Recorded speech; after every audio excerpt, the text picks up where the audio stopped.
Assalamualaikum warahmatullahi wabarakatuh.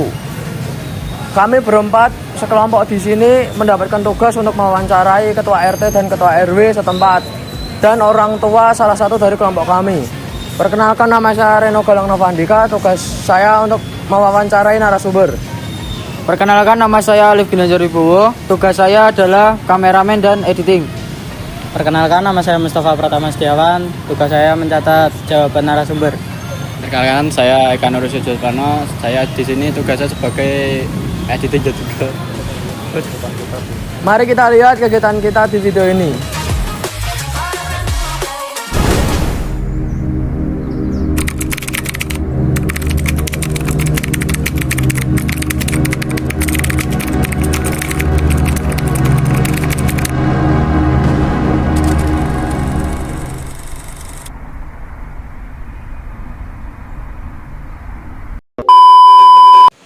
Assalamualaikum warahmatullahi wabarakatuh, Pak. Waalaikumsalam.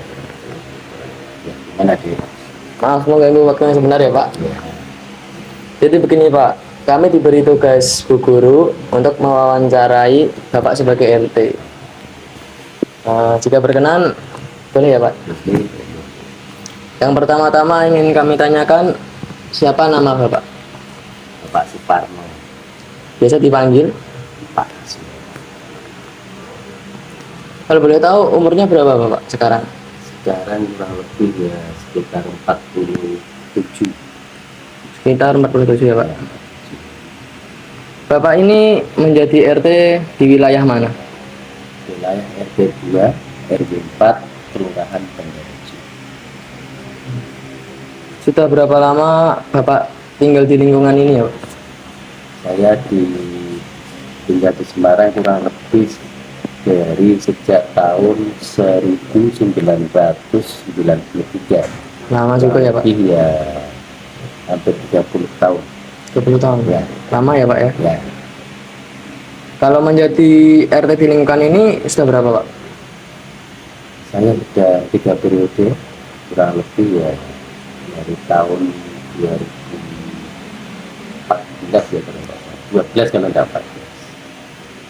Waktu pemilihan RT itu diadakan musyawarah atau Bapak emang ditunjuk untuk menjadi RT?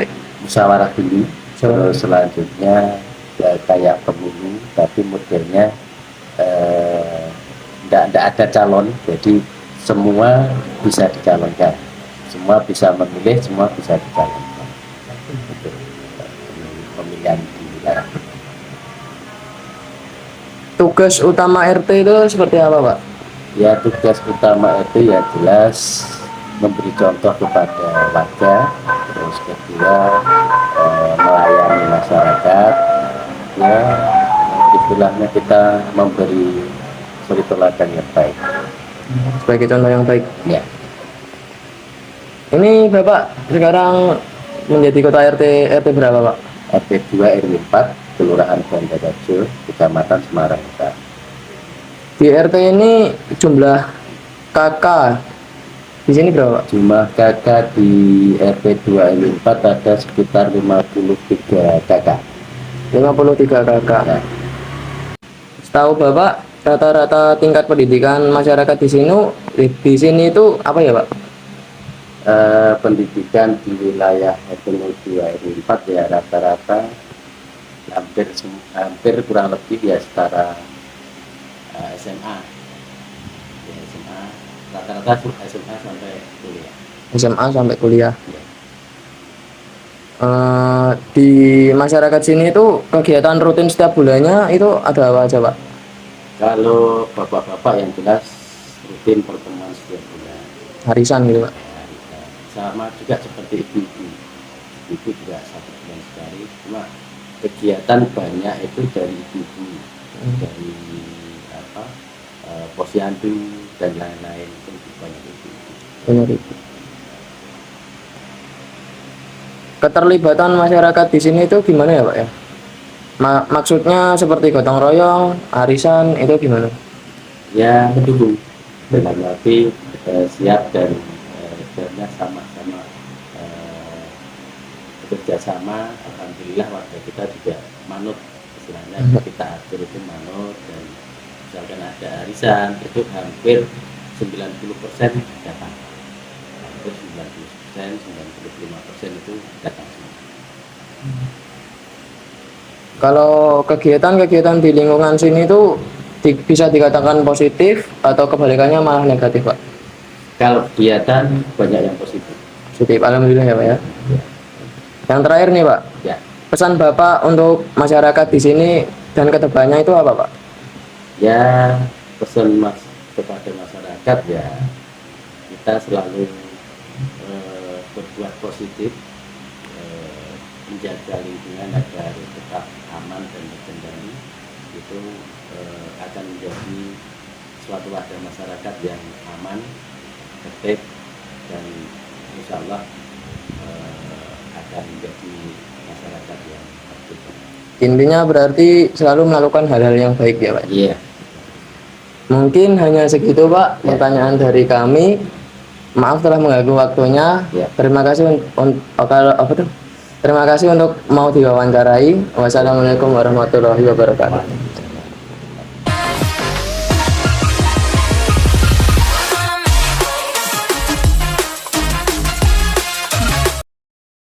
Assalamualaikum warahmatullahi wabarakatuh.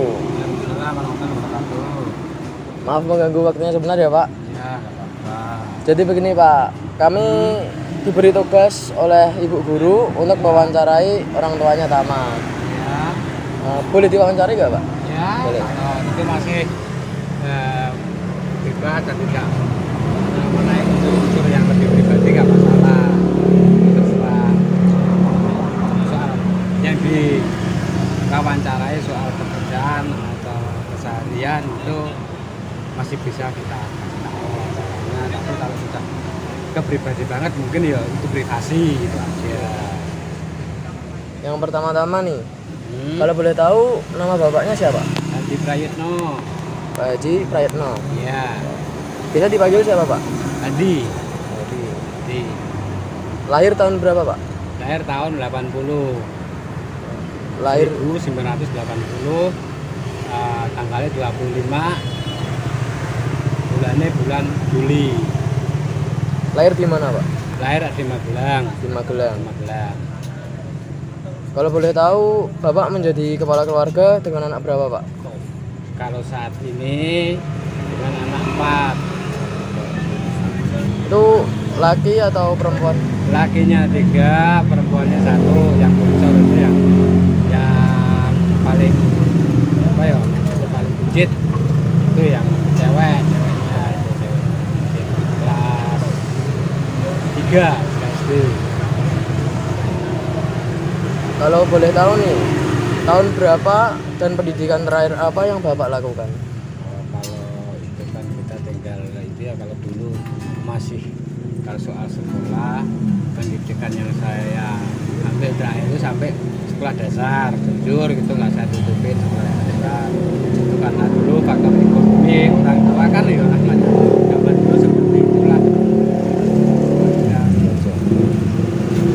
Sebagai kepala rumah tangga, Bapak memiliki pekerjaan sebagai apa, Pak?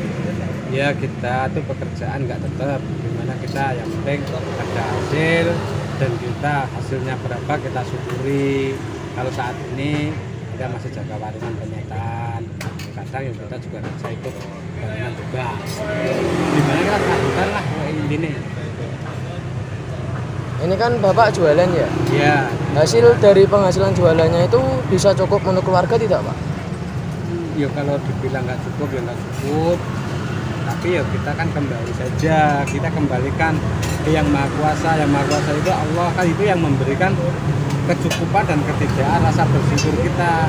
Kalaupun kita dikasih rezeki uang banyak tapi kita tidak merasakan syukur, pasti akan selalu merasa kurang. Kalaupun dikasih sedikit kita bersyukur, Allah akan beri suatu kecukupan, itu aja. Itu saya, prinsip hidup saya seperti itu. Intinya bersyukur ya, Pak? Ya? Intinya bersyukur. Kalau berjualan seperti ini, kira-kira banyak nggak pengalaman yang berkesan gitu? Ya namanya kita jualan itu ya pasti ya banyak hiruk pikuknya, ada yang suka, ada yang ini, pasti ada namanya pelanggan, pasti ada yang komplain, ada yang pokoknya macam-macam lah. Kalau untuk kesenangan kita kita senangnya dalam jualan itu karena walaupun sedikit tiap hari pasti pegang uang. Kondisi sosial ekonomi masyarakat di sekitar sini itu apa ya Pak? Apakah kebanyakan berjualan, pekerjaan swasta atau buruh? Ya kebanyakan kalau di wilayah itu yo jualan sih, bukan jualan. Ada yang buruh semua kan tergantung apa ya? Tergantung dari segi kemampuannya masing-masing. Kalau yang mampu jualan ya berarti jualan, kalau kemampuannya karakternya orang kok jualnya buruh ya berarti ikuti buruh kan. Jadi nggak bisa. Oh ini semuanya di ponis semua jualan kan nggak bisa. Semuanya pasti ada yang jualan, ada yang buruh, ada yang karyawan, walaupun ada yang jadi pengusaha kan gitu. Tinggal karakter orang kan, kemampuan orangnya dan keahlian itu. Kalau kira-kira jarak dari rumah ke tempat berjualannya itu jauh apa tidak Pak?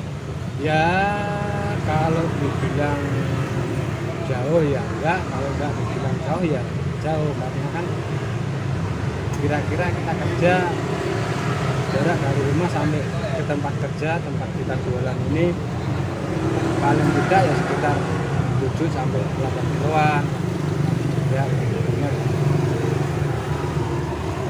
Kalau jarak segitu kira-kira berapa menit Pak? Kalau jarak segitu kan kita jualan kita ini kan tinggal lihat jalan ya. Kalau jalannya kita lagi lengang, nggak ada kemacetan, itu paling ya kalau 7 sampai 8 kilo paling ya 10 menit dan nyampe. Tapi kalau kendala ada macet atau itu ya pastinya melebihi dari waktu yang kita pikirkan tentukan. Kita bisa jadi setengah jam, 20 menit dan gitu. Sebagai kepala rumah tangga, bagaimana Bapak menghadapi masalah rumah tangga seperti anak Bapak yang nakal? Kita ambil positifnya aja kok. Kalau anak yang nakal itu kita kembali. Kenakalan itu seperti apa? Kita tidak langsung menvonis anak itu nakal. Bahkan kalau anak dibilang nakal itu masih ada kategorinya masing-masing. Nakalnya di bidang yang seperti apa? Contoh kenakalannya sudah mencuri lah, katakanlah mencuri. Itu memang sudah nakal yang sangat fatal dan kita harus bersikap yang lebih tegas. Kalau cuman sekedar nakalnya cuma sekedar apa ya, katakanlah merokok, kalau masih kita bisa tanggulangi ya kita tanggulangi. Tapi kalau kok nggak bisa ditanggulangi ya mungkin kita cari ketegasan yang lebih gitu aja. Tapi kalau saya untuk menyikapi anak yang nakal, saya lebih baik mencari solusi dulu. Ada apa kita cari, tidak langsung memvonis anak itu dengan hukuman lah. Karena gitu kita harus kebijakan, perlukan kebijakan dan tata cara kita mendidik anak itu aja. Untuk langkah ke depannya yang lebih bagus. Karena kadang yang namanya anak dimanapun tempat itu dibilang nakal, padahal belum tentu. Apalagi usia-usia SMA ya, SMA kelas 1, STM atau yang lain masih meninggi ya. Boleh dibilang kalau udah sebutnya bilang kelas 1, tapi kalau musim yang udah modern gini kan bilangnya kelas 10 lah gitu. Itu kan sebenarnya lagi nakal dalam mencari jati diri, pengen tahu sesuatu. Kadang nggak terkendali. Nah dari situlah bagaimana mengendalikan biar nggak salah jalan, nggak salah jalur, salah pergaulan gitu. Samping di sekolah itu sudah tanggung jawab guru, kalau di rumah tanggung orang tua. Lah kalau sudah di jalan itu tanggung jawab bersama kan gitu.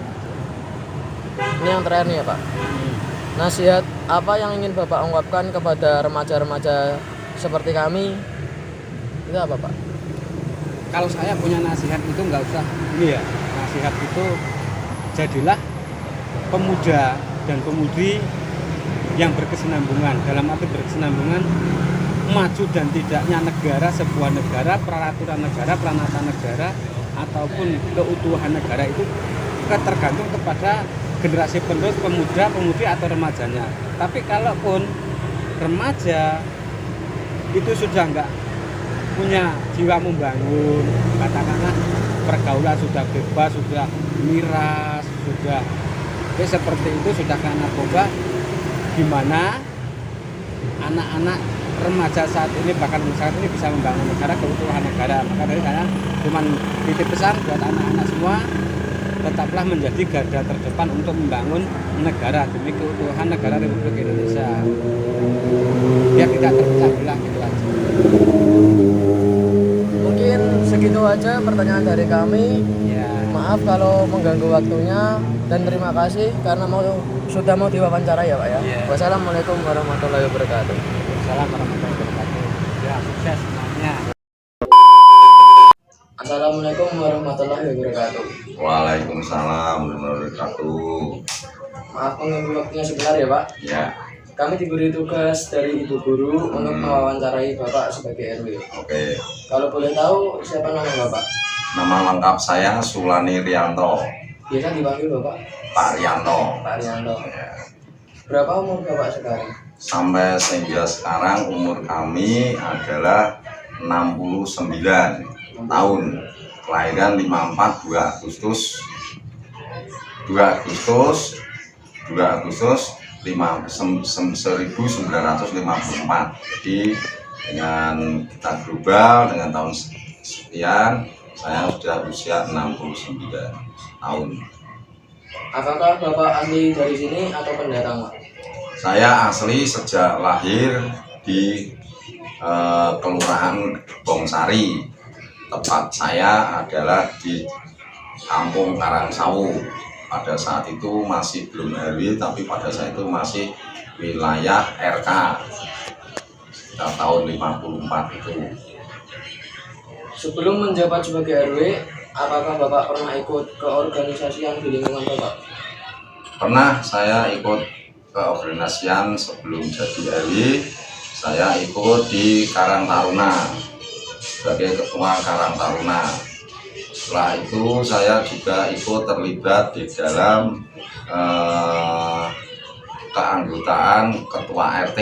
Saya pernah menjadi keamanan wilayah RT 08 khususnya di tempat ini. Sebelum saya menjadi RW, saya pernah menjabat menjadi ketua RT di wilayah RT 08 ini selama 13 tahun. Setelah itu saya mengajukan pengunduran diri karena saya pikir saya mau berhenti istirahat, tidak ikut di dalam organisasi sosial.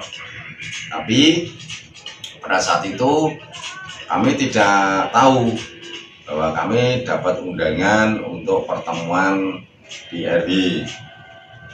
Anggapan saya karena saya tidak menjadi ketua RT, pemikiran saya itu untuk apa istilahnya untuk pamitan kepada teman-teman yang sejalan dengan kami. Ternyata di situ kami langsung di tempat itu ada suatu acara pemilihan ketua RW. Pada saat itu pemilihan ketua RW hanya dilakukan pada bapak-bapak RT beserta staf pada saat itu, sehingga kami ditunjuk untuk menjadi ketua RW 2 di wilayah Bongsari. Kurang lebihnya saya menjabat RW sudah 15 tahun. Bahkan sampai sekarang ini kemarin pada tanggal 31 Desember kami jabatan RW sudah habis, maka kami mengadakan pemilihan ketua RW secara seluruh warga, namun saya masing-masing saya mau untuk perwakilan masing-masing RT 10 orang, jadi kurang lebihnya 100, namun saya terpilih kembali dengan secara aklamasi. Atas dasar apa Bapak menjadi RW? Nah, dasar saya memang yang pertama, memang saya sangat senang sekali untuk berorganisasi. Jadi semua jabatan itu kalau tanpa didasari dengan kesungguhan atau dengan kesenangan itu pasti tidak akan terjadi, karena nanti di ujung-ujungnya dengan kata lain bersulo.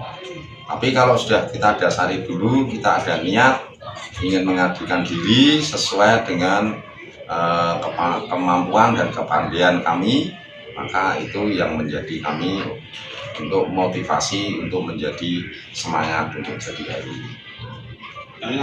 Bapak sekarang ini menjabat menjadi ketua RW berapa? Di RW 2 Kelurahan Bongsari. Kegiatan apa saja yang dilakukan untuk menumbuhkan kerukunan kemasyarakatan, Pak? Yang pertama itu kita mengadakan setiap 1 bulan sekali pertemuan warga. Jadi pertemuan warga itu Pak RT karena wilayah kami terdiri dari 10 RT. Dari RT 1 sampai 10 itu setiap 1 bulan sekali saya kumpulkan, saya ajak ngomong bersama-sama. Dan di situ nanti tentunya apabila ada satu persoalan atau ada masalah, kita bicarakan bersama-sama, kita laksanakan bersama-sama, dan kita selesaikan atau kita urai bersama-sama. Dasarnya yaitu kita senang dulu. Jadi kalau orang tidak senang berorganisasi, ya tetap tidak bisa jalan. Kalau suka duka menjadi RW, Pak? Suka dukanya, sukanya yang pertama, teman tuh banyak. Jadi itu keinginan saya, itu cita-cita saya sejak saya remaja, itu saya ingin mempunyai teman banyak. Itu. Tapi setelah saya dewasa, sudah beranak cucu, ternyata cita-cita saya ini terlaksana. Jadi teman saya sangat banyak, dan itu yang menjadi suka duka saya. Yang menjadi duka itu karena kami ini masih bekerja, yaitu yang menjadi duka saya apabila ada warga, contoh saja tetangga meninggal atau warga wilayah lain meninggal, dan dengan keadaan situasi jam kerja, lah ini yang menjadi beban bagi saya. Kalau saya tidak datang juga nggak enak, karena namanya ketua RW yang harus menggawe. Tapi kalau saya datang, karena saya masih mempunyai pekerjaan yang harus saya laksanakan itu, maka kami ya untuk mengurai dari kejenuhan itu, saya mengusahakan dan saya menghimbau kepada semua Bapak RT 1 sampai 10, saya menghimbau jangan sungkan-sungkan apabila ada warganya yang telah mengalami musibah, contoh yaitu kematian yang sangat rutin, itu biasanya kematian. Itu hubungi saya nanti saya akan mengusahakan semaksimal mungkin untuk bisa hadir bersama-sama. Ini menjadi duka saya. Terus yang kedua, duka yang sangat tidak mengenakan. Biasanya ada terjadi konflik di wilayah antar tetangga, entah itu pembuangan sampah, entah itu salurannya buntet, saling menyalahkan satu dengan yang lain, terus sampai beradu argumentasi sampai tegang. Nah, ini yang menjadi duga saya, dan ini harus saya bisa menyelesaikan. Ya alhamdulillah di wilayah RW 2 semuanya ini bisa saya tangani dengan secara dingin, tidak menggunakan kekerasan. Jadi kita ajak ngomong bersama, musyawarah bersama, kita akhirnya bisa menerima semua. Itu. Biasanya masalah warga apa, Pak, yang membuat Bapak turun tangan atau ikut campur? Ya biasanya itu perselisihan kecil yang tadi di ujung tadi sudah kami sampaikan, katakanlah masalah saluran kalau musim hujan, sebelum musim hujan, musim kemarau itu kan biasanya saluran itu tidak begitu lancar karena airnya kurang, debit air kurang. Terus tumpukan sampah, kadang tumpukan kotoran itu pada tersumbat di saluran-saluran itu. Begitu turun hujan, kadang yang di bawah itu ada bongkahan apa atau ada ember yang sudah bodol tanpa disengaja atau disengaja, saya tidak bisa mengatakan. Kadang-kadang ada bola yang menutupi selokan itu, lah itu terkadang menjadi masalah, airnya meluber ke wilayah yang di bawahnya itu. Lah ini kadang menjadi masalah, menjadi saling tuduh mentuduh. Ini katakanlah ini contoh saja antara karena di wilayah RW 2 ini wilayahnya sangat hidrogen, beda dengan wilayah yang di bawah itu datar semua. Kalau di RW 2 ini kan sangat hidrogen, jadi Bongsari ini sangat hidrogen, jadi ada bawah, ada pegunungan, ada kan. Nah ini yang biasanya menjadi persoalan problem itu sampah kecil, tapi semuanya ini bisa teratasi itu. Terus ada yang menjadi problem lagi, contoh saja di Bongsari khususnya di RW 2 kadang ada talut longsor. Nah ini yang memang kadang menjadi sedikit agak kadang memanas, kadang yang bawah, kadang yang atas menyalahkan yang bawah kadang menyalahkan yang atas, kurang kontrol lah, seperti itu.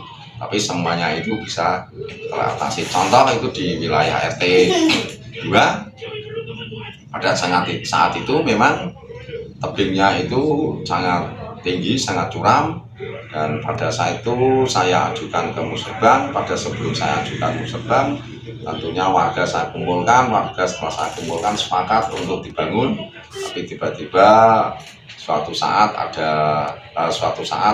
akan dilaksanakan, tapi ada warga yang tidak setuju. Padahal itu sudah di ACC oleh pemerintah kota. Nah, ini kadang yang menjadi polemik. Nah itu sempat kami datangkan, kami rembuk bersama antara Pak RT dan tetangga, dan saya juga tidak lepas melibatkan dari keamanan kelurahan, yaitu Bapak Babinsa dan Bapak Kapitmas. Tujuan saya apa? Seandainya sampai terjadi apa-apa, beliau ini sebagai aparat lebih tahu persis. Ini gambaran saya. Mungkin hanya segitu ya Pak pertanyaan dari kami. Ya. Mohon maaf bila mengganggu waktunya, dan terima kasih karena sudah mau diwawancarai ya Pak ya. Wassalamualaikum warahmatullahi wabarakatuh. Waalaikumsalam warahmatullahi wabarakatuh. Sekian video atau presentasi dari kami dalam mewawancarai narasumber yang ada tersebut.